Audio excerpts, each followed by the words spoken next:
संस्कृत शिक्षण विधियाँ। तो प्यारे साथियों, हम इस वीडियो में पद्य शिक्षण से संबंधित संस्कृत शिक्षण विधियाँ हैं उनको करने जा रहे हैं। इससे पहले वाला वीडियो था जो भाग 15 था, उसके अंतर्गत हमने कुछ क्वेश्चनों को किया था, और इससे पहले वाले 2 वीडियो थे उनके अंतर्गत हमने व्याकरण शिक्षण और गद्य शिक्षण से संबंधित शिक्षण विधियों को कंप्लीट कर लिया।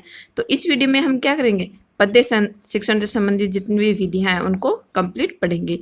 तो ये आपके लिए बहुत ही इंपॉर्टेंट वीडियो रहने वाला है, क्योंकि इससे बहुत ही बार क्वेश्चन पूछे जाते हैं। इनके वीडियो से संबंधित क्वेश्चन पूछे जाते हैं या फिर इनके उद्देश्यों से संबंधित क्वेश्चन पूछे जाते हैं। तो आपको ये पता होना चाहिए या फिर आपको ये मालूम भी होगा कि पद्य शिक्षण क्यों करवाया जाता है और इसका उद्देश्य क्या होता है। तो पद्य शिक्षण क्यों करवाया जाता है? रस की रसानुभूति। पद्य शिक्षण से हमें रस की अनुभूति होती है, तो रसानुभूति या फिर आनंदानुभूति के लिए पद्य शिक्षण करवाया जाता है। और आपको ये मालूम होना चाहिए या फिर मालूम होगा कि काव्य और कविता ये दोनों पद्य शिक्षण के ही रूप हैं। तो हम आगे देखते हैं। सबसे पहले हमें ये पता होना चाहिए जो काव्य होता है या फिर जो कविता शिक्षण होता है वह क्या है? पद्य शिक्षण के ही रूप हैं। अगर आपसे पूछा जाए कि काव्य या फिर कविता को किन में शामिल किया गया है, तो पद्य शिक्षण में ही इनको शामिल किया गया है। और इनका उद्देश्य क्या होता है? रसानुभूति या फिर आनंदानुभूति। तो जब हमने गद्य शिक्षण किया था तो उसमें अंतर्गत हमने देखा था कि जो अपने मन के भाव होते हैं उनको सरल या फिर स्वाभाविक रूप से हम प्रस्तुत करते हैं। ठीक है, तो पद्य शिक्षण में क्या होगा? पद्य शिक्षण में जो भी मन के भाव होते हैं या फिर जो भी आपने विचार होते हैं उनको एक कलात्मक रूप से पेश किया जाता है। ठीक है, तो इन दोनों में आपसे अगर अंतर पूछा जाए कि गद्य और पद्य में अंतर क्या होता है, तो आपको ये बताना है कि गद्य के अंतर्गत जो भी अपने मनोभाव होते हैं, मन के भाव होते हैं, उनको सरल और स्वाभाविक रूप से पेश किया जाता है, यानी कि साधारण लैंग्वेज में इनको पेश किया जाता है। लेकिन गद्य के अंतर्गत क्या होता है? मनोभावों को कलात्मक रूप से पेश किया जाता है। उनको किसी कला के अनुरूप या फिर किसी भी कहानी या फिर काव्य के माध्यम से उनको पेश किया जाता है। ठीक है, तो आगे हम देखते हैं कि हमारा अगला पॉइंट क्या है।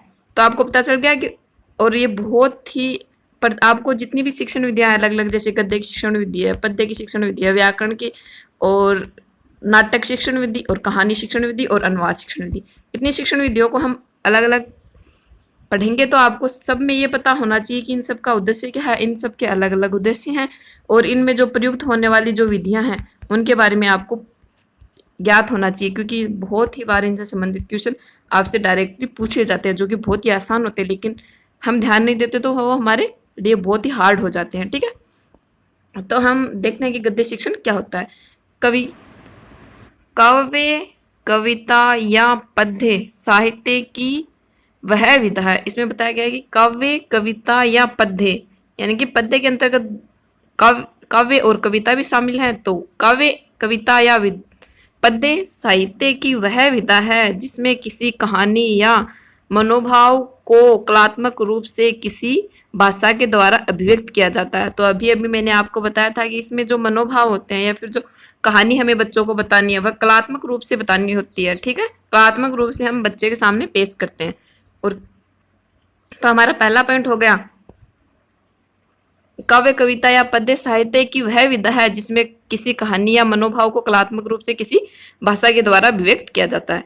तो हमारा सेकंड पॉइंट है, कविता का अर्थ है काव्यात्मक रचना एवं कवि की कृति जो छंदों की श्रृंखला में विधिवत बांधी जाती है। आपसे अगर पूछा जाए कि कविता का शाब्दिक अर्थ क्या होता है, तो कविता का शाब्दिक अर्थ होता है कि काव्यात्मक रचना एवं कवि की कृति, जो भी कवि रचना करता है उसे क्या कहते हैं? कवि। कृति का क्या अर्थ होता है? रचना, यानी कवि जो भी रचना करता है, जैसे श्लोक या फिर कोई भी पद्य है, पद्य की कुछ पंक्तियां हैं, उनका क्या है? छंदों के रूप में, छंदों के जो नियम हैं उनके अनुसार उन्हें पंक्तिबद्ध करना ही क्या होता है? कविता होता है। ठीक है, तो आपको ये समझ में आ गया। कविता का शाब्दिक अर्थ होता है काव्यात्मक रचना। ठीक है, एवं कवि की कृति को छंदों की श्रृंखला में विधिवत बांधी जाती है। कवि की जो कृति है उसको छंदों के जो नियम होते हैं उनके अनुसार विधिवत बांधा जाता है। ठीक है, तो यही क्या होता है? कविता शिक्षण होता है। आगे हम पढ़ेंगे कि काव्य से संबंधित कुछ इंपॉर्टेंट परिभाषाएं हैं जो कि हमारी एग्जाम में पूछी जाती हैं, और सबसे इम्पोर्टेंट परिभाषा है वह है आचार्य विश्वनाथ की। तो अगर आपसे संस्कृत में पूछा जाएगा तो इस प्रकार से पूछा जाएगा, ये सेंटेंस आपको दे दिया जाएगा और पूछा जाएगा कि किसके द्वारा यह बताया गया है, फिर इनके प्रतिपादक कौन है। तो काव्यात्मक वाक्य काव्य, यानी कि रसात्मक वाक्य काव्य, रसपूर्ण वाक्य ही क्या है? काव्य है। जिससे हमें रस प्राप्त होता है वही क्या है? काव्य। अगर आपसे ये पूछा जाए कि रसात्मक वाक्य काव्य ये किन के द्वारा बताया गया है, तो यह परिभाषा किन के द्वारा बताई गई है? आचार्य विश्वनाथ द्वारा। और ये एग्जाम में पूछी हुई परिभाषा है, आप कम से कम इसको तो जरूर ही याद रखना। आगे है आचार्य जगन्नाथ। आचार्य जगन्नाथ के द्वारा बताया गया है कि सुंदर अर्थ बताने वाले शब्द ही क्या है? पद्य हैं। जिनका अर्थ, जिन शब्दों का अर्थ सुंदर होता है या फिर जो शब्द सुंदर अर्थ बताते हैं वही क्या है? पद्य हैं। तो आपको ये दो परिभाषाएं, इंपॉर्टेंट परिभाषाएं हैं, इनको याद रखना आवश्यक है। तो हमारी पहली बस परिभाषा किन के द्वारा? आचार्य विश्वनाथ के द्वारा, और दूसरी आचार्य जगन्नाथ के द्वारा, जिसमें से रसात्मक वाक्य काव्य ही यह ज्यादा इंपॉर्टेंट है। आगे हम देखेंगे कि अन्य उद्देश्य क्या है पद्य शिक्षण के। तो सबसे पहले अनुभूति। अनुभूति यानी रसात्मक, रस की अनुभूति या फिर आनंद की अनुभूति क्या है? गद्य शिक्षण का उद्देश्य। आप इसे अनुभूति के स्थान पर अगर आप व्यापक रूप से इसे लिखना चाहिए तो इस प्रकार लिख सकते हैं कि रस एवं आनंद की अनुभूति ही गद्य शिक्षण का एक मुख्य उद्देश्य है। अगर आपसे ऑप्शन में अन्य गद्य शिक्षण के ही अन्य 4 उद्देश्य दिए जाएं और एक उद्देश्य ये भी हो कि रस की अनुभूति और आनंद अनुभूति, तो सबसे ज्यादा इंपॉर्टेंस आपको रस की अनुभूति या फिर आनंद अनुभूति को देनी है। ठीक है, तो अनुभूति के अंतर्गत कौन कौन से आ गया? रस की अनुभूति और आनंद की अनुभूति। आ गया सौंदर्य अनुभूति। तो पद्य शिक्षण के माध्यम से हमें रसानुभूति, आनंद अनुभूति और सौंदर्य अनुभूति प्राप्त होती है। कल्पना शक्ति का विकास होता है। बच्चे, आपने देखा होगा कवि क्या करते हैं, कवियों की अधिकांश कविताओं में कल्पना होती है। कवियों की जितनी भी रचनाएं होती है, जितनी भी कृतियां होती हैं, उन वो क्या होती है? कल्पना से युक्त होती हैं। कवि जैसे कि एग्जाम्पल के तौर पर कवि, वो हमारा एक श्लोक था कि ये तुम्हारा मुख है या फिर चंद्रमा, तुम्हारा मुख है या फिर चंद्रमा। तो इसमें कौन सा अलंकार है? मैंने आपको बहुत ही अच्छी तरीके से बताया कि इसमें रूपक अलंकार है। तो आपको पता है मुख अलग है, लेकिन चंद्रमा की इसे क्या दे दी गई? उपमा दे दी गई। तो ये क्या है? एक कल्पना है। कवि ने कल्पना की है कि ये जो तुम्हारा मुख है, ये मुख है या फिर चंद्रमा है। ठीक है, तो इससे क्या होता है? बच्चों में कल्पना शक्ति का विकास होता है। और बहुत सी कहानियां भी ऐसी होती हैं जो कल्पनाओं पे आधारित होते हैं। तो बच्चे में सर्वाधिक किसका विकास होगा? कल्पना शक्ति का विकास होगा। अगर आपसे पूछा जाए कि कल्पना शक्ति का विकास कौन सी शिक्षण विधियों में होता है, तो पद्य शिक्षण विधियों में कल्पना शक्ति का विकास होता है। अगर हमारा 4th पॉइंट है पूर्ण मनोयोग के साथ कविता सुनने के योग्य बनाना। पूर्ण मनोयोग के साथ कविता सुनने के योग्य बनाना। पद्य शिक्षण में क्या किया जाता है? बच्चे को पूर्ण मनोयोग यानी कि शारीरिक, मानसिक और भावात्मक रूप से कविता के साथ जोड़ना ही क्या होता है? पद्य शिक्षण का उद्देश्य होता है। पूर्ण मनोयोग का अर्थ क्या है? शारीरिक रूप से, मानसिक रूप से और भावात्मक रूप से कविता के साथ बच्चे का जुड़ाव ही क्या है? पूर्ण मनोयोग। तो पूर्ण मनोयोग के साथ कविता सुनने के योग्य बनाना ही पद्य शिक्षण का उद्देश्य है। अगला हमारा 5th उद्देश्य है कविता के प्रति रुचि एवं प्रेम उत्पन्न करना। जब बच्चा रस के साथ या फिर आनंद के साथ कविता को पढ़ेगा तो उसे क्या प्राप्त होगी? कविता के प्रति रुचि और फिर प्रेम होगा कविता से। तो पद्य शिक्षण के माध्यम से हम कविता के प्रति रुचि या फिर प्रेम उत्पन्न कर सकते हैं। अगला हमारा 6th पॉइंट है कविता के विभिन्न शैलियों। पद्य शिक्षण के माध्यम से हम कविता की जो विभिन्न शैलियां उनसे बच्चों को परिचित भी करवा सकते हैं। हमारा 7th पॉइंट है छंद, अलंकार, रस आदि का ज्ञान करवाना। छंद, अलंकार और रस, छंदों में जो भी अलंकार पाए जाते हैं उनका अध्ययन हम किसके माध्यम से करवा सकते हैं? बच्चे को पद्य शिक्षण के ही माध्यम से बहुत अच्छी तरीके से हम बच्चे को पढ़ा सकते हैं कि यह अलंकार है तो इसमें कौन सा अलंकार है। जैसे आपने पिछले वाले वीडियो में मैंने पढ़ाया था, रूपक अलंकार के भी बहुत से भेद होते हैं। छंद भी मैंने आपको कंप्लीट करवा दिए हैं, बहुत ही आसान तरीके से मैंने इनको बताया। तो छंद और अलंकार में जो भी रस होते हैं उनके बारे में बच्चों को हम पद्य शिक्षण के माध्यम से ज्ञान करवाते हैं। ठीक है, तो हमारा 8th पॉइंट है छात्रों को अपने देश की संस्कृति, धर्म, दर्शन आदि की जानकारी देना। छात्रों को हम काव्य के माध्यम से या फिर अपने जो पद्य के माध्यम से हम अपने देश की संस्कृति, धर्म, दर्शन आदि की जानकारी देते हैं। जो हम देख सकते हैं जो हमारे प्राचीन विद्या थी उनके अंतर्गत पंडित जो पाठशाला विधि थी उसमें क्या किया जाता है? जब से ज़्यादा से ज़्यादा, और वो जो प्रायण विधि थी उसमें वैदिक मंत्रों पर उच्चारण में जोर दिया जाता था। तो यह हमारी क्या है? संस्कृति है।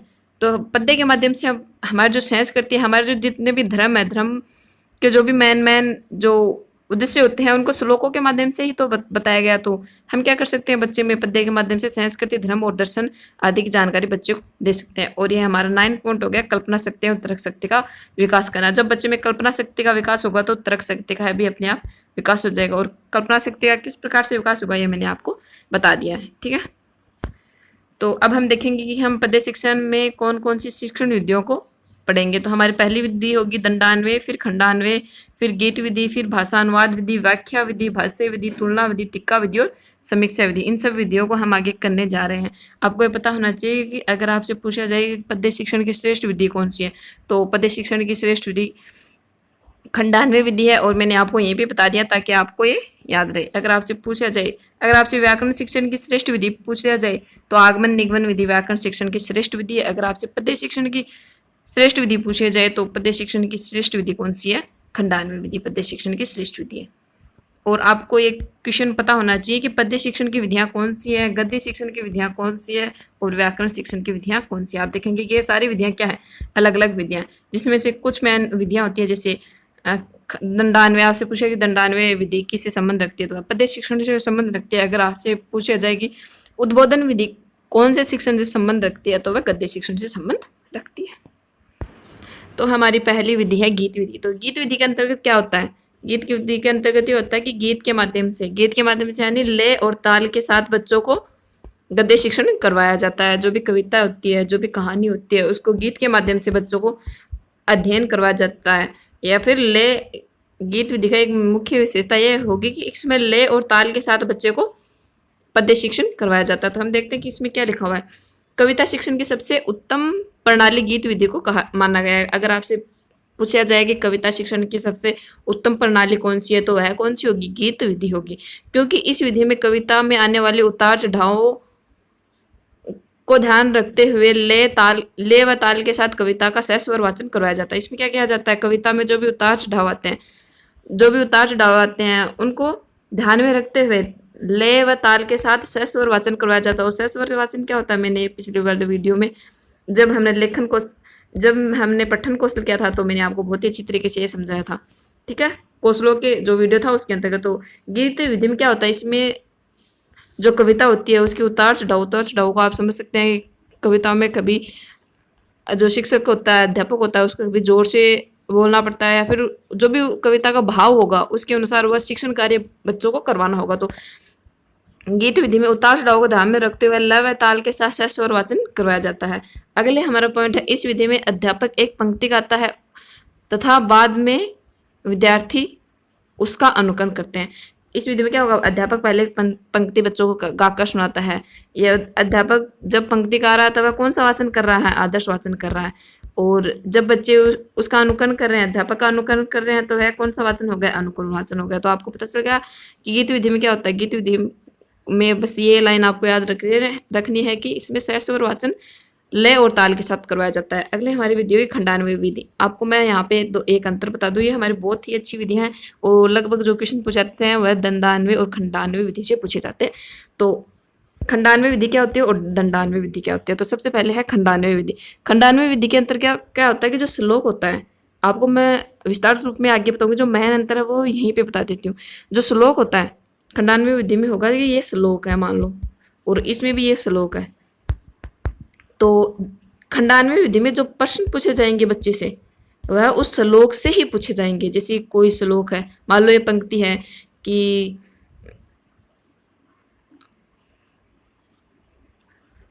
दशरथ का पुत्र राम था, है ना। तो खंडान्वय विधि में क्या होगा, इस पंक्ति से क्वेश्चन पूछा जाएगा बच्चों से कि दशरथ का पुत्र कौन था, ठीक है। और जो हमारी दंडान्वय विधि होगी उसमें अगर यह श्लोक मान लो, श्लोक के माध्यम से बच्चे को पढ़ाया जा रहा है, तो यह श्लोक मान लो कि दशरथ का पुत्र राम था। तो दंडान्वय विधि में ये होगा कि उसमें ये पूछा जाए कि दशरथ में इस जो कंप्लीट श्लोक है इसमें कर्ता कौन सा है, क्रिया कौन सी है, और दशरथ में कौन सी संधि है, या फिर यह इनके इसमें कौन सा कारक है, यह सब पूछा जाएगा। तो आपको इस अंतर समझ में आया। खंडान्वय विधि में जो प्रश्न पूछे जाएंगे वह उस श्लोक से संबंधित या फिर श्लोक के अंदर से पूछे जाएंगे। और खंडान्वय विधि में श्लोक के अंदर से पूछे जाएंगे और दंडान्वय विधि में व्याकरण संबंधी क्वेश्चन पूछे जाएंगे। ठीक है, इस प्रकार आप इसे समझ सकते हैं। ये इनमें दो मेन अंतर यही होता है इन दोनों में। और इनमें श्रेष्ठ विधि कौन सी होगी? खंडान्वय विधि श्रेष्ठ विधि होगी, क्योंकि बच्चों को जब उसी श्लोक से हम बच्चों से क्वेश्चन करेंगे तो बच्चों को रस की अनुभूति होगी, आनंद की अनुभूति होगी और बच्चे एक्टिव भी रहेंगे। ठीक है, तो यह क्या है?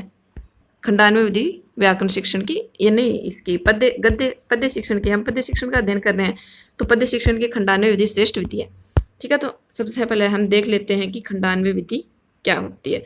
तो मैंने आपको वैसे तो बता दिया इनमें जो मेन अंतर था कि खंडान्वय विधि में जो हमारा श्लोक होता है उसी से बच्चों को, उसी के भाव के अनुसार बच्चों को प्रश्न पूछे जाते हैं। तो हमारा इसमें है कि श्लोक का खंडान्वय, खंड का अर्थ होता है खंड, खंडान्वय का अर्थ होता है खंड करके अन्वय करना। अन्वय का अर्थ होता है कि जैसे कि ये श्लोक है, ठीक है, ऊपर श्लोक आप देखते हैं कि नीचे उसका अर्थ लिखा हुआ होता है। जो अर्थ लिखा हुआ होता है ना, जो वाक्य में उसको लिखा जाता है हिंदी अर्थ, उसका अनुवाद किया जाता है, वही क्या होता है? श्लोक का अन्वय होता है। ठीक है, तो आप समझ गए कि अन्वय का अर्थ क्या होता है। ये श्लोक है और इसका जो अर्थ बताया गया है सरल भाषा में, वही क्या है? उसका श्लोक का अन्वय करना होता है। तो हमारा पहला पॉइंट इसमें है श्लोक का खंडान्वय, यानी खंड करके अन्वय। श्लोक का खंडान्वय करके भाव विचार संबंधी प्रश्न पूछे जाते हैं। आपको मैंने बताया कि जो खंडान्वय विधि होगी उसमें भाव विचार संबंधी प्रश्न बच्चे से पूछे जाएंगे। आगे है व्याकरण के स्थान पर श्लोक के विषय पर आधारित प्रश्न होते हैं। इसमें व्याकरण के स्थान पर, आप इस लाइन को सही से याद रखना कि व्याकरण के स्थान पर, यानी व्याकरण से संबंधित इसमें प्रश्न नहीं पूछे जाते हैं।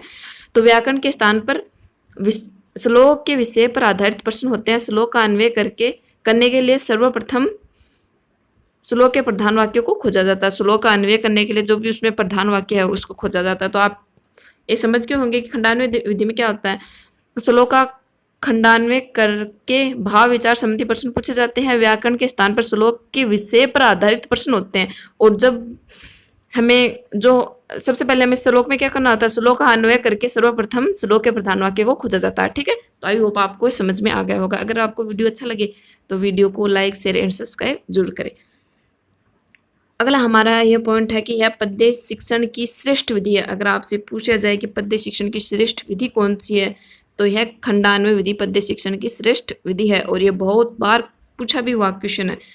अगला हमारा तृतीय पॉइंट है, इसमें इस विधि में छात्र सक्रिय रहते हैं, उनकी श्लोक पाठ में रुचि रहती है। तो आपको पता होगा कि जिस विधि में छात्र सक्रिय होते हैं और उन्हें रुचि प्राप्त होती है तो वह मनोवैज्ञानिक विधि होती है। और मनोवैज्ञानिक विधि क्या होती है? एक श्रेष्ठ विधि होती है। ठीक है, तो अगर आपसे पूछा जाए कि पद्य शिक्षण की श्रेष्ठ विधि कौन सी है, तो खंडान्वय विधि पद्य शिक्षण की श्रेष्ठ विधि है, क्योंकि छात्र इसमें सक्रिय रहते हैं, क्योंकि उनसे क्या है, श्लोक से संबंधित ही क्वेश्चन पूछे जाते हैं, तो वह सक्रिय होकर उस श्लोक में रुचि लेते हैं। अगला हमारा अंतिम पॉइंट है, छात्रों को रसानुभूति होती है, सौंदर्य अनुभूति होती है, और सौंदर्य अनुभूति होने के कारण भी यह पद्य शिक्षण की एक श्रेष्ठ विधि है। अगली हमारी विधि है दंडान्वय विधि। आपको पता चल गया खंडान्वय विधि में उसी श्लोक से संबंधित प्रश्न पूछे जाएंगे, जबकि दंडान्वय विधि होगी उसमें उस श्लोक के कर्ता, क्रिया या फिर व्याकरण संबंधी क्वेश्चन पूछे जाएंगे। तो हम देखते हैं कि इसमें क्या लिखा है, और आपको ये पता होना चाहिए, बहुत ही इंपॉर्टेंट लाइन है। कुछ पॉइंट ऐसे होते हैं जो कि बहुत ही इंपॉर्टेंट होते हैं और एग्जाम में पूछे हुए भी क्वेश्चन होते हैं, और मैं आपको हर जगह बताती हूँ कि ये इंपॉर्टेंट है। आप कम से कम उन जब जिस स्थान पर मैं आपको ये बताऊं कि यह इंपॉर्टेंट है, उस पंक्ति को आप जरूर याद रखें। तो इसका हमारा पहला पॉइंट है दंड का अर्थ। ये पिछली रीट एग्जाम या फिर सीटेट एग्जाम थी, जो भी एक टीचर्स एग्जाम थी, उसमें पूछ लिया गया था डायरेक्टली, ऐसे पूछा गया था। दंडान्वय विधि में दंड का अर्थ होता है। ठीक है, तो दंड का अर्थ क्या होगा? वाक्य। तो हमारा पहला पॉइंट हो गया, इसमें दंड का अर्थ होता है वाक्य। और वाक्य का क्या अर्थ होता है? वाक्य का अर्थ होता है वाक्य का अन्वय करना। वाक्य का अन्वय करना मैंने आपको बता दी कि कोई भी वाक्य उसको सही या फिर आसान शब्दों में लिखना है, क्या आता है? वाक्य का अन्वय करना, या फिर उसको खंड खंड करना, यानी कर्ता, क्रियाक्रम या फिर जो भी उसके अंतर्गत है उसको अलग अलग करके बच्चों को बताना ही क्या होता है? वाक्य का अन्वय करना होता है।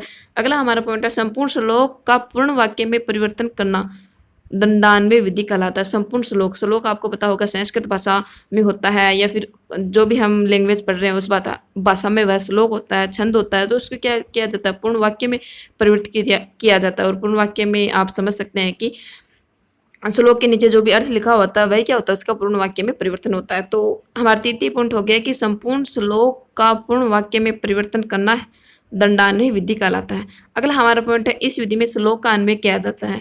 ठीक है, तो मैं ये मान्य आपको बता दिया। और हमारा अंतिम पॉइंट है, इसमें छात्र स्वयं या अध्यापक की सहायता से कविता में प्रधान वाक्य को खोजा जाता है, फिर उसमें व्याकरण संबंधी प्रश्न पूछे जाते हैं। या तो क्या होगा इसमें, या तो छात्र पूछेगा प्रश्न, छात्र अध्यापक से मान लो उसे कुछ समझ में नहीं आया तो वह छात्र अध्यापक से प्रश्न पूछ सकता है, या फिर अध्यापक छात्रों से प्रश्न पूछ सकता है। तो आपको इतनी बात ध्यान में रखते हैं कि इसमें व्याकरण संबंधी सब प्रश्न पूछे जाते हैं और खंडान्वय विधि में उस खंड से संबंधित ही प्रश्न पूछे जाते हैं। ठीक है, तो ये हमारा हो गया, जो प्रधान वाक्य होता है उसमें व्याकरण संबंधी प्रश्न पूछे जाते हैं। और व्याकरण संबंधी प्रश्न क्या पूछ सकता है बच्चा, जैसे इसमें बताया गया है कि यहाँ श्लोक में से कर्ता, क्रिया, अन्य कारक, अव्यय पद, विशेषण, विशेष्य आदि को अलग अलग करने हेतु प्रश्न किए जाते हैं। ठीक है, आपको समझ में आ गया कि दंडान्वय विधि में जो भी हमारा श्लोक होगा उसमें कर्ता, क्रिया, अन्य पद या फिर अव्यय पद, विशेषण, विशेष्य आदि को अलग अलग करके प्रश्न पूछे जाते हैं और इनके माध्यम से श्लोक का अन्वय करने का प्रयास किया जाता है। अन्वय करने का अर्थ होता है कि श्लोक को साधारण बनाने का या फिर स्वाभाविक भाषा में प्रयोग करने का प्रयास किया जाता है। तो हमारी अगली विधि है तुलना विधि। जैसे कि नाम से स्पष्ट हो रहा है, इसमें क्या किया जाता है, जो भी श्लोक होता है या फिर कविता होती है, मान लो कोई कविता है या फिर कोई श्लोक मान लो, उनकी क्या की जाएगी, अगर हम कविता बच्चों को पढ़ा रहे हैं तो कविता की अन्य कविता के साथ हम तुलना कर सकते हैं। तुलना कितने प्रकार से की जाती है, मैंने आपको ये तुलना विधियाँ यहाँ पर कंप्लीट विस्तारित रूप में बताई है आपको, क्योंकि आपको ये हिंदी में पढ़नी होती है और संस्कृत में भी पढ़नी होती है। तो आप एक जगह इसको सही तरीके से या फिर कंप्लीट विस्तारित रूप में आप इसका अध्ययन कर लेंगे तो आपको बार बार इसे पढ़ने की आवश्यकता नहीं होगी। तो मैंने यहाँ पे, हाँ वीडियो थोड़ा लंबा हो सकता है लेकिन मैंने आपको यहाँ पे कंप्लीट जो तुलना विधि है उसको आपको बताया है।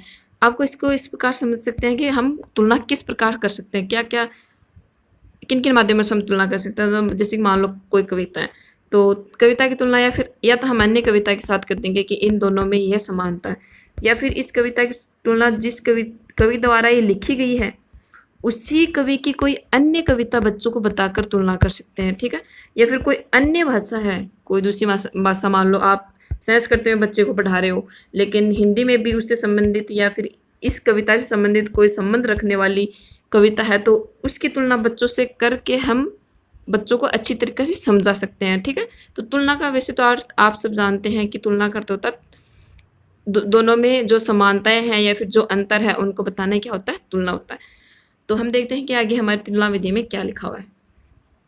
समभाव यानी समान भाव रखने वाली जो संरचना होती हैं, जो कविता होती हैं, उनके बारे में यहाँ पे बताया गया है। तो समभाव वाली रचनाओं के द्वारा तुलना करके अध्ययन करवाया जाता है। आप समझ के हमें इस लाइन में क्या बताया गया, समभाव समान भाव रखने वाली जो रचनाएं हैं उनकी तुलना करके अध्ययन करवाया जाता है तुलना विधि में। जैसे कि अब हम किस प्रकार से तुलना कर सकते हैं, आगे बताया गया, हम जो 3 पॉइंट पढ़ेंगे उसके अंतर्गत ये बताया गया है कि हम तुलना किस प्रकार से कर सकते हैं। या तो हमारा पहला पॉइंट होगा, या तो हम कवि की अन्य रचना के साथ तुलना करना, यानी कि कवि जो कविता हम पढ़ा रहे हैं और उसी कवि की कोई अन्य रचना है या फिर अन्य कविता है, उन दोनों की हम तुलना करके बच्चे को मिलती जुलती बात है वो बताना, जिससे कि बच्चे को अच्छी तरीके से समझ में आए। ठीक है, तो हमारा पहला पॉइंट हो गया कि कवि की अन्य रचना के साथ तुलना करना जिसमें लगभग मिलती जुलती बातें कही गई हो। ठीक है, तो अन्य कविता होगी जिसमें जैसे कि जो कुछ बातें हैं जो समानता रखती है, तो बच्चे को बता दिया कि देखो ये इसी कवि की है, एक दूसरी रचना है और इनमें ये समानताएं हैं, जिससे कि बच्चे को अच्छी तरीके से याद होगा, संबंध बनाने में वह सक्षम होगा बच्चा।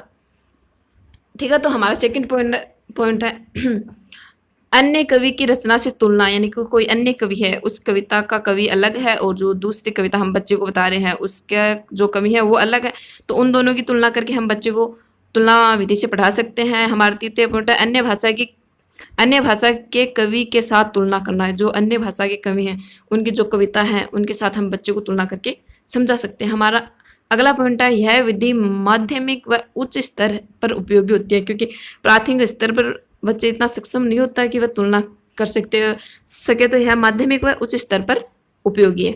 अगला हमारा पॉइंट है, इस विधि में रसानुभूति होती है, क्योंकि बच्चे को अधिक से अधिक आप किसी भी चीज़ को देख लें, जब आप तुलना के माध्यम से आप बच्चों को बढ़ाओगे तो उनमें क्या होगा, वो सह संबंध बनाने में सक्षम होंगे और ऐसे रुचि लेंगे कि यह तो मेरे को पता था। अच्छा, इस कविता में भी ऐसा होता है कि दोनों के साथ वह एक संबंध बनाकर या फिर एक दोनों के प्रति एक दोनों में से जो समान अंतर है उन मानसिक स्तर पर उनके बारे में तर्क करेंगे तो क्या होगा, उनमें रस की अनुभूति होगी। ठीक है, तो ये हमारा पॉइंट हो गया कि इस विधि में रसानुभूति होती है। तो हमारा अगला पॉइंट है, इस विधि में सबसे ध्यान रखने वाली बात यह है कि अध्यापक को स्वाध्यायी वह परंपरागत होना चाहिए। आपको पता है ये बात क्यों बताई गई? क्योंकि तुलना के माध्यम से वही अध्यापक पढ़ा सकता है जिसको एक्सपीरियंस हो, जिसको बहुत समय से वह अध्यापन का कार्य करवा रहा हो, या फिर वह अगर वह नया टीचर है या फिर उसने अभी अभी पढ़ाना स्टार्ट किया तो वह स्व अध्ययन होना चाहिए। मतलब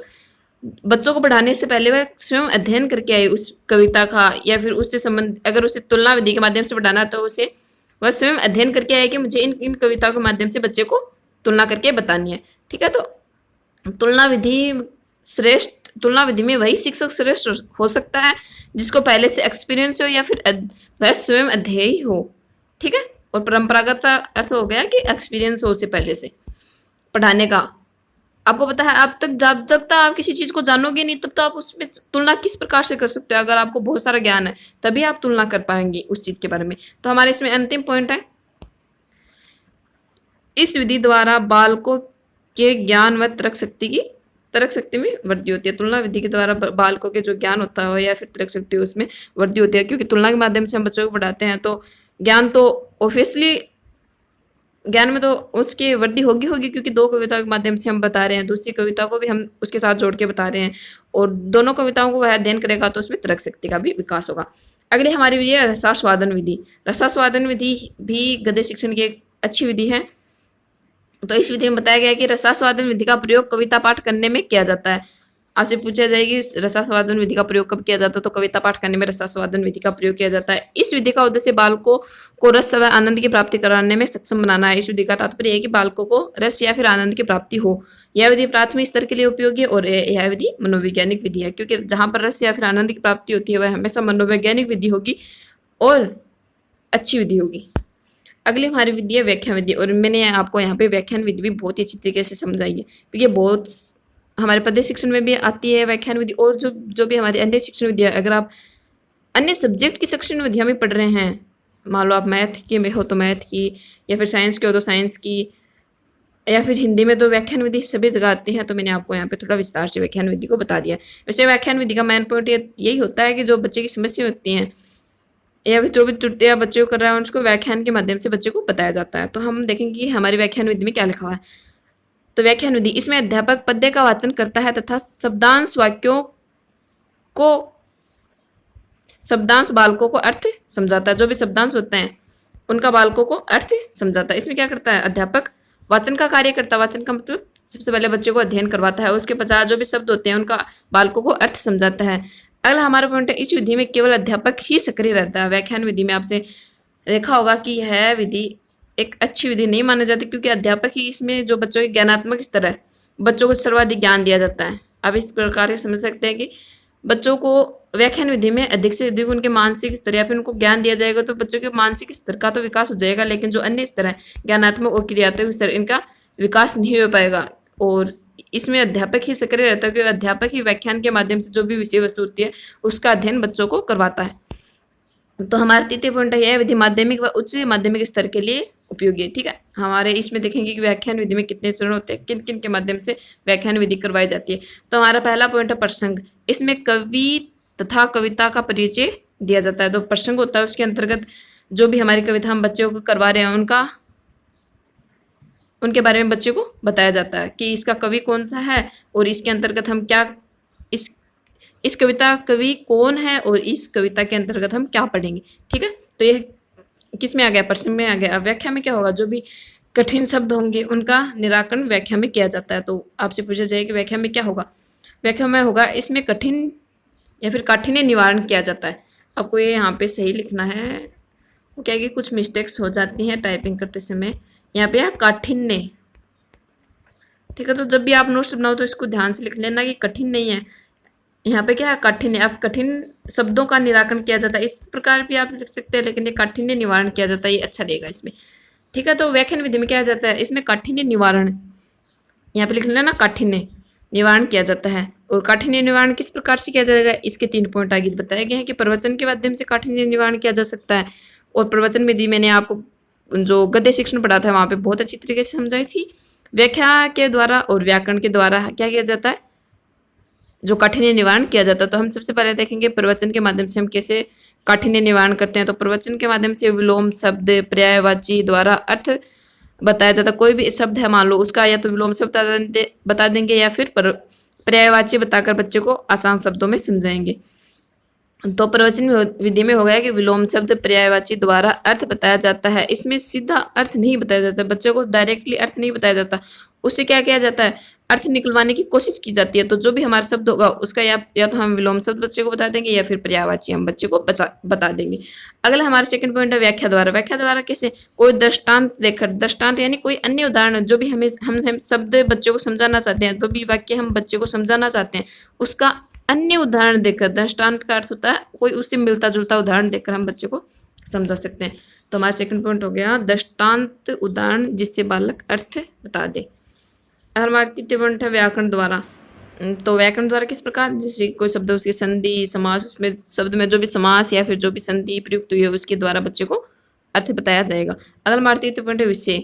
विषय के अंतर्गत क्या होगा, भाव विशेष छंद अलंकार, इनके बारे में बताया जाता है। जो भी श्लोक हम बच्चे को पढ़ा रहे हैं, या तो विषय में क्या होगा, उसका भाव, उसमें क्या भाव है, यानी वीर रस का भाव है, सौंदर्य रस का भाव है, या फिर कोई अन्य रस है, तो उसके बारे में हमें बच्चे को बताएंगे। या फिर विशेष छंद, यानी कौन से छंद भी अलग अलग होते हैं, आपको पता है, मैंने पढ़ाया आपको। और जो भी अलंकार उसमें प्रयुक्त है, जो श्लोकों में जो भी अलंकार प्रयुक्त होते हैं, उनके बारे में हम विषय में बताते हैं। यह एक मनोवैज्ञानिक विधि है। जो पूरी जो व्याख्यान विधि है, यह एक क्या है, मनोवैज्ञानिक विधि है, क्योंकि इसमें जो कंप्लीट कार्य होता है वह शिक्षक द्वारा या फिर शिक्षक पर आधारित होता है। तो यह एक मनोवैज्ञानिक विधि है। अगली हमारी विधि है समीक्षा विधि। तो समीक्षा विधि में क्या किया जाएगा, जो भी विषय वस्तु या फिर जो भी श्लोक हम बच्चे को पढ़ा रहे हैं उसकी समीक्षा की जाएगी। और समीक्षा किस प्रकार से करेंगे, तो हमारा पहला पॉइंट है, इस प्रणाली में शिक्षक केवल सहायक का ही कार्य करता है। शिक्षक क्या कार्य करता है, सहायक का ही कार्य। सहायक का कार्य किस प्रकार करेगा, यानी कि जो भी श्लोक बच्चे को पढ़ाना है, तो शिक्षक क्या करेगा, इस श्लोक से संबंधित जो भी पुस्तक है या फिर जो भी इस श्लोक से संबंध रखने वाले ग्रंथ है या फिर जो भी कुछ अन्य तथ्य बच्चे को इस श्लोक से संबंधित बता देगा। और बच्चे को इसमें स्वयं अध्ययन करना होगा, इस श्लोक का उन पुस्तकों के माध्यम से या फिर ग्रंथ के माध्यम से, या फिर जो तथ्य शिक्षक द्वारा बताए गए हैं उनका बच्चे को क्या करना पड़ेगा, स्वयं अध्ययन करना पड़ेगा। तो इसमें शिक्षक होता है वह सहायक का कार्य करता है। ठीक है, आपको समझ में आ गया समीक्षा विधि में क्या होता है। इसमें शिक्षक सहायक का कार्य करेगा वह, यानी शिक्षक पुस्तकों के नाम, संदर्भ ग्रंथों के नाम, कुछ तथ्यों से छात्रों को परिचित कराता है। जो भी श्लोक बच्चे को पढ़ना होता है उसमें या तो पुस्तक बता देगा कि आप इस पुस्तक से पढ़ ली, या फिर उससे संबंधित कोई ग्रंथ बता देगा, या फिर कुछ तथ्य बच्चे को बता देगा। ठीक है, तो अगला हमारा पॉइंट है, इस प्रणाली में 3 तथ्यों की समीक्षा की जाती है। इस प्रणाली में क्या होता है, 3 तथ्यों की समीक्षा की जाती है। तो हमारी पहली समीक्षा किस प्रकार की जाएगी, पहली है भाषा की समीक्षा, जो भी हम भाषा पढ़ा रहे हैं बच्चों को उसकी समीक्षा की जाती है। सेकंड पॉइंट है काव्यागत भावों की समीक्षा, जो भी कविता में जो भाव है उनकी क्या की जाएगी, समीक्षा की जाएगी। और हमारा थर्ड पॉइंट है कविता पर पड़ने वाले प्रभावों की समीक्षा। अगर आपसे पूछा जाए कि समीक्षा कितने प्रकार से की जाती है, तो 3 प्रकार से की जाती है, या तो भाषा की समीक्षा, या फिर काव्य के जो भाव है उनकी समीक्षा, या फिर कविता पर जो पड़ने वाले प्रभाव है उनकी समीक्षा की जाती है। यह प्रणाली मनोवैज्ञानिक है। अगर आपसे पूछा जाए कि समीक्षा प्रणाली है वह क्या है, मनोवैज्ञानिक प्रणाली है, क्योंकि इसमें छात्र सक्रिय होता है। शिक्षक क्या होता है, एक सहायक का कार्य करता है। शिक्षक कंप्लीट विषय वस्तु बच्चों को बताता नहीं है, वह सिर्फ क्या करता है, सहायक का कार्य करता है। तो यह विधि क्या है, एक मनोवैज्ञानिक विधि है। अगली विधि हमारी टीका विधि है। तो टीकाओं के माध्यम से क्या होगा, कुछ टीकाएं जो भी श्लोक शिक्षक को पढ़ाने हैं, या फिर जो भी कविता या फिर जो भी काव्य है जो कि छात्र पढ़ेगा, तो शिक्षक क्या करेगा, इस काव्य या फिर इस कविता से संबंध रखने वाली टीका जो प्राचीन ग्रंथ होते हैं उनको टीका कहते हैं। ठीक है, जो प्राचीन ग्रंथ होते हैं उनको क्या कहते हैं, टीका। तो इस श्लोक से संबंध रखने वाले प्राचीन टीका बच्चों को बता दी जाएगी। तो टीका विधि में क्या होता है, इस विधि में शिक्षक विभिन्न टीकाओं की सहायता से व्याकरण एवं भावात्मक ज्ञान करवाता है। ठीक है, तो टीकाओं आपको मैंने बता दिया टीका क्या होती है, और इसमें जो टीका है उनकी सहायता लेकर बच्चे को भावात्मक एवं व्याकरणात्मक ज्ञान करवाया जाता है। यह उच्च स्तरीय तो उपयोगी है। अगली हमारी विधि है भाषा अनुवाद विधि। तो भाषा अनुवाद विधि में क्या होगा कि जो अगर श्लोक हम बच्चे को पढ़ा रहे हैं, अगर उसकी भाषा कठिन है या फिर उसमें कुछ कठिन शब्द आ रहे हैं तो उनको हम मातृभाषा में अनुवाद कर बता देंगे। यही क्या है भाषा अनुवाद विधि। आप तो बस जितनी भी विधियां उनके नाम याद रखना, उन नामों से आपको पता चल जाएगा कि इस विधि में क्या होने वाला है या फिर इस विधि में क्या बताया गया है। जैसे कि नाम से पता चल रहा है कि भाषा अनुवाद विधि, तो भाषा अनुवाद विधि में क्या होगा, भाषा का अनुवाद किया जाएगा या फिर जो भी कठिन शब्द होते हैं उनका अनुवाद किया जाता है। तो इसमें लिखा गया है कि अध्यापक द्वारा श्लोक को पढ़कर अर्थ बताकर कठिन शब्दों का मातृभाषा में अनुवाद कर दिया जाता है। जो अध्यापक होता है वह क्या करता है, पहले श्लोक को पढ़ देता है और उसके बाद में जो भी कठिन शब्द आते हैं उनका मातृभाषा में अनुवाद बता दिया जाता है। इसमें छात्र रटकर लिखने में समर्थ होते हैं, क्योंकि अध्यापक द्वारा जो कुछ भी बताया जाता है छात्र उसे रटने में क्या होते हैं, समर्थ होते हैं। अतः यह विधि एक मनोवैज्ञानिक विधि नहीं है, यह एक निरस विधि है। जो विधि निरस होती है वह अमनोवैज्ञानिक होगी, और जो अमनोवैज्ञानिक विधि होती है उसमें छात्र इतना सक्रिय नहीं रहता।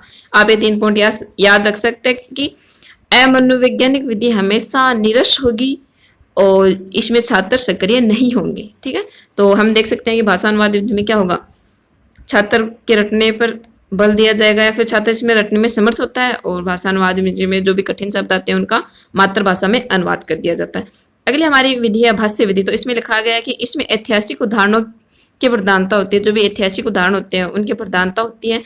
और भाष्य विधि में तुलना व समीक्षा विधि का एकीकृत रूप है। भाष्य विधि तुलना एवं समीक्षा विधि है जिनको हम अध्ययन कर सकते हैं, उनका एकीकृत रूप है, यानी उनको दोनों को मिलाकर भाष्य विधि का निर्माण होता है। तो इसमें क्या होता है कि शिक्षक कथावाचक की तरह, कथावाचक यानी जो कथा को सुनाता है, जो कहानी को सुनाता है उसे क्या कहते हैं, कथावाचक या फिर कहानीवाचक हम कह सकते हैं। तो इसमें क्या होता है कि शिक्षक कथावाचक की तरह अन्य कथा और प्रसंगों को बताते हुए श्लोक के अर्थ को स्पष्ट करता है। भाष्य विधि में क्या होगा कि शिक्षक होगा वह अनेक जो भी कविता वह बच्चों को पढ़ा रहा है या फिर जो भी श्लोक वह बच्चों को पढ़ा रहा है उसमें अनेक कथा या फिर प्रसंगों, उससे संबंधित जो भी कथाएं या फिर प्रसंग उनको बताते हुए उस श्लोक का अर्थ स्पष्ट करता है, और यह उच्च स्तरीय तो उपयोगी विधि है। आगे हम देखेंगे, अब तक हमारी जो जितनी भी शिक्षण विधियां थी वो कंप्लीट हो चुकी हैं। अब हम पद्य शिक्षण की पाठ योजनाओं का अध्ययन करेंगे। तो आपको मैंने गद्य शिक्षण की जब पाठ योजना बताई थी उसमें एक महत्वपूर्ण बिंदु बताया था, उसमें शायद 6 या फिर 7 नंबर का था। इसमें आपको ये बहुत ही ध्यान याद रखना है कि जो गद्य शिक्षण होता है उसमें विचार विश्लेषण संबंधी प्रश्न पूछे जाते हैं। ठीक है, और जो पद्य शिक्षण होगा उसमें भाव विश्लेषण संबंधी प्रश्न पूछे जाते हैं। तो अगर आपसे ये पूछा जाए कि भाव विश्लेषण संबंधी प्रश्न कौन से शिक्षण कार्य में पूछे जाते हैं, तो यह पद्य शिक्षण में पूछे जाएंगे। एक मेन पॉइंट है, मैंने वहां पर भी आपको बताया था कि इसको आपको याद रखना है। अगर आप विचार विश्लेषण संबंधी क्वेश्चन पूछे जाए तो यह गद्य शिक्षण से संबंध रखेंगे। तो हम देखते हैं कि हम पाठ योजना में सबसे पहले क्या करते हैं। पाठ योजना में बच्चे को सबसे पहले प्रस्तावना बताई जाती है, और प्रस्तावना के बारे में आपको पढ़ा होगा और आपने बहुत बार प्रस्तावना बनाई भी होगी। प्रस्तावना में 5 क्वेश्चन होते हैं, और जो अंतिम क्वेश्चन होता है वह समस्यात्मक होता है।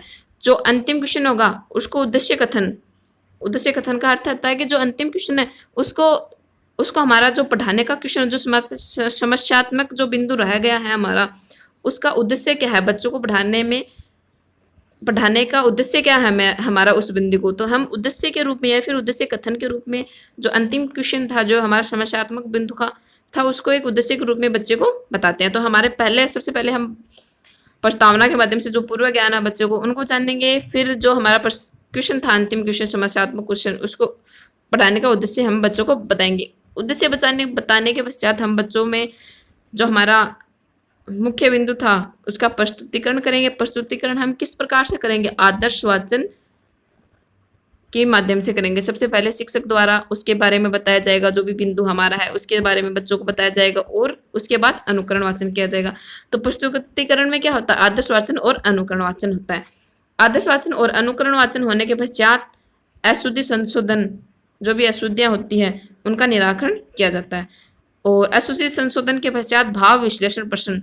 आप यहाँ पे पद्य का अध्ययन कर रहे हैं तो पद्य में क्या होता है, जो भी हमारा श्लोक होता है उसमें जो भी भाव होते हैं श्लोक से संबंधित, उन से संबंधित ही बच्चे को उनकी जो श्लोक के जो भाव होंगे उनसे संबंधित बच्चे को प्रश्न पूछे जाएंगे।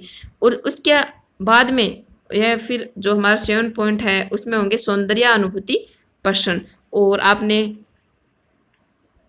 वहाँ पर देखा होगा कि वहाँ जब हम ने गद्य शिक्षण किया था तो वहाँ पर बोध संबंधी प्रश्न पूछे गए थे। ठीक है, तो अगर आपसे ये पूछा जाए कि सौंदर्य अनुभूति प्रश्न या फिर भाव विश्लेषण प्रश्न किन में पूछे जाते हैं, तो पद्य शिक्षण में ये पूछे जाते हैं। और गद्य शिक्षण में विचार विश्लेषण और बोध आधारित प्रश्न पूछे जाते हैं। अगला हमारा 8 पॉइंट होगा सार कथन। सार कथन यानी अब तक जितना भी हमने बच्चे को पढ़ाया उसको एक सार रूप में या फिर संक्षिप्त रूप में, कि इस कविता का यह उद्देश्य था, एक संक्षिप्त रूप में बच्चे को एक बार फिर से बताना। और बच्चे को सार कथन कहने के पश्चात सहस्वर वाचन करवाया जाता है। सहस्वर वाचन करवाने के पश्चात पुनरावृत्ति प्रश्न, यानी कि एक बार फिर से बच्चे से प्रश्न पूछे जाते हैं। और पुनरावृत्ति प्रश्न को हम मूल्यांकन भी कह सकते हैं, क्योंकि पुनरावृत्ति प्रश्न में हम ये जानते हैं कि बच्चे को कितना याद हो गया या फिर उसे अभी कितना याद करना बाकी है। ठीक है, तो हमारा 10th पॉइंट होगा पुनरावृत्ति प्रश्न या फिर मूल्यांकन। हमारा अंतिम क्या होगा, गृह कार्य देना। इतना सब कार्य हम कक्षा में कर चुके होंगे, जो हमारी क्लास होगी जिसमें हम बच्चे को पढ़ा रहे हैं, ये सब कार्य किस में होंगे, कक्षा में होंगे। ठीक है, हमारा अंतिम कार्य क्या होगा, बच्चे को गृह कार्य देना। जो भी हमने श्लोक बच्चे को पढ़ाया, जो भी विषय वस्तु हमने पढ़ाई है उसको या तो मौखिक रूप से हम गृह कार्य देख सकते हैं कि बच्चे को ये बोल दिया कि कल आप ये क्वेश्चन याद करके आओगे, या फिर लिखित रूप में आपने बच्चे को गृह कार्य दे दिया, तो ये क्या होता है, गृह कार्य होता है। ठीक है, तो आप समझ गए होंगे ये क्या हमारी पद्य पाठ योजना। पद्य पाठ योजना में सबसे पहला हमारा कार्य होगा, पद्य पाठ योजना कब बनाई जाती है, पढ़ाने से पहले जो शिक्षक योजना बनाता है, उस पाठ के प्रति जो योजना बनाता है वही क्या होती है, पाठ योजना होती है। तो सबसे पहले बच्चा प्रस्तावना करेगा, उसके पश्चात उद्देश्य कथन, उसके पश्चात प्रस्तुतिकरण, प्रस्तुतिकरण के अंतर्गत आदर्श वाचन, अनुकरण वाचन आएगा, और अनुकरण वाचन करने के पश्चात अशुद्धियों का संशोधन किया जाएगा, फिर भाव विश्लेषण प्रश्न, फिर अंत में सौंदर्य अनुभूति के प्रश्न, फिर सार कथन, फिर सहस्वर वाचन, पुनरावृत्ति प्रश्न, और अंतिम हमारा कार्य होगा गृह कार्य। ठीक है, तो इससे जो अगले वाला वीडियो होगा उसके अंतर्गत हम गद्य शिक्षण को करेंगे, और बहुत ही जल्द आपकी शिक्षण विधियाँ कंप्लीट होने वाली भी हैं। धन्यवाद।